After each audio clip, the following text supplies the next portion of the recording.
일반적으로 정신질환이 어떻게 발병하느냐 하는 거를 이제 보시면은, 전체적으로는 이제 생물학적인 또는 일부 이제 유전적인 가족력, 뇌, 뭐 이런 데 이제 문제들이 있는 게 많죠.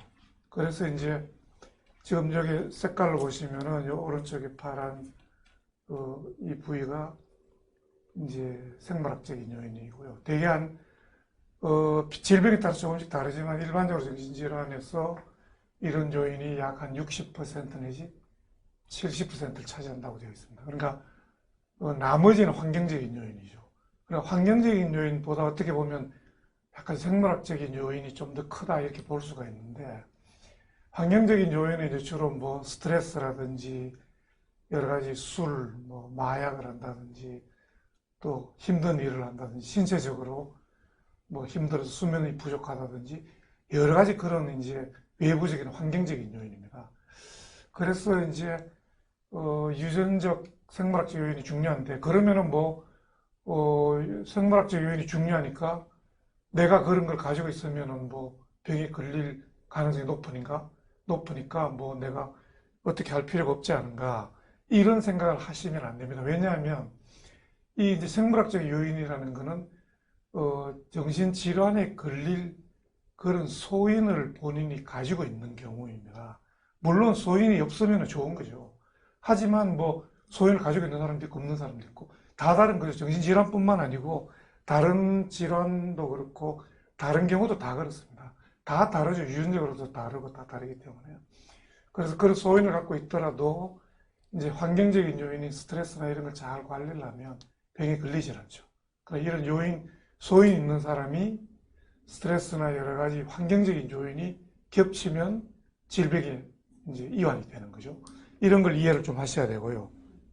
완전 호전이 10%, 일부 호전 30%, 그 만성 재발이 45%, 치료 반응이 없으면 15%입니다. 지금은요, 한 완전 호전과 뭐 약을 먹으면 거의 호전되는, 그러게 한 3분의 1, 30% 정도고요. 그런 분들은 뭐 한 번으로 끝나는 분도 있고, 또는 재발했다 하더라도 약을 좀 먹으면 금방 좋아지는 분들이에요. 그 다음에 이제 약을 먹으면 좋아지는데 약간 후유증이 좀 남아있어요. 그래서 약간 대인관계도 조금 뭐 꺼려한다든지 뭐 약간 증상들이 있는, 그리고 또 약을 안 먹으면 또 재발하고, 그러면서 재발했다, 좋아졌는데 약간 후유증이 남아있고, 이런 사람들이 한 3분의 1. 그리고 치료를 하는데도 치료가 좀 되긴 되지만 완전히 좋아지지 않고 조금 기능의 장애가 조금 중등도 내지 좀 심한 사람들, 그런 사람들은 10%는 15% 됩니다. 그러니까 이렇게 생각하시면 돼요. 처음 생겨서 치료를 받아서 정말 치료를 잘 받는 그런 분들은 3분의 1은 그냥 정말 보통 생활을 다 합니다. 그 중에 일부는 물론 약물도 먹지만 뭐 소량을 먹으면서 뭐 직장 생활 뭐 굉장히 잘해요. 3분의 1. 나머지 3분의 1 이상 40% 정도는 약을 잘 먹고 이렇게 하면 좋은데 또 뭐 약을 안 먹고 또 그러면 재발하고 또 먹으면 좋아지고, 그러니까 자꾸 재발하니까 기능이 좋아지더라도 한계가 있죠. 좋아지는데 이런 분들이 상당히 많아요. 그래서 이런 분들이 조심을 해야 돼요. 이런 분들은 치료를 잘 받으면 좋은데 치료를 안 받고 자꾸 재발하는 거예요. 근데 반응이 없는 분들이 정말 문제예요.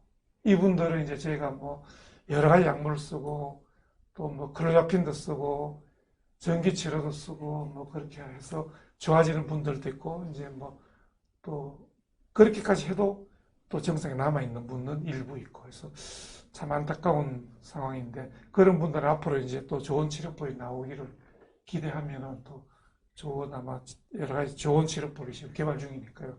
너무 실망하지 마시고, 이제 약들이 자꾸 나올수록 점점 반응이 좋은 쪽으로 가고 있다, 이렇게 생각하시면 됩니다. 제가 오늘 말씀드리려고 하는 중에 두 번째로 중요한 게 나옵니다. 치료 반응이 안 좋은 게예요. 치료 반응이 안 좋은 경우예요. 첫 번째는 재발이 잦은 경우입니다. 그래서 가장 중요한 게 재발을 막는 겁니다. 재발을 하면 할수록 뇌가 손상이 되기 때문에 재발을 막는 게 가장 중요한 치료 전략입니다. 두 번째는 치료받지 않는 기간이 길수록 좋지 않습니다. 그러니까 치료를 빨리 받아야 됩니다. 증상이 나타나면 치료를 빨리 받아야 됩니다. 지금 현재는 제가 아까 말씀드렸지만 증상이 나오기 전에 검사를 해서 혹시 이분이 정신병에 걸릴 확률이 높을까? 그런 거를 평가를 해서 미리 스트레스를 조절해 준다든지, 긴장이완 훈련 같은 걸 해서 여러 가지 한다든지, 이렇게 해서 미리 예방을 합니다. 그러니까 증상이 나오면은 빨리 일단 치료를 받는 게 중요합니다. 세 번째는 병의 발전이 매우 서서히 진행되는 경우입니다. 오히려 병이 확 생기는 경우는 오히려 예후가 좋아요. 그게 되게 양성 증상이 나오는 경우가 그런 경우가 많고요.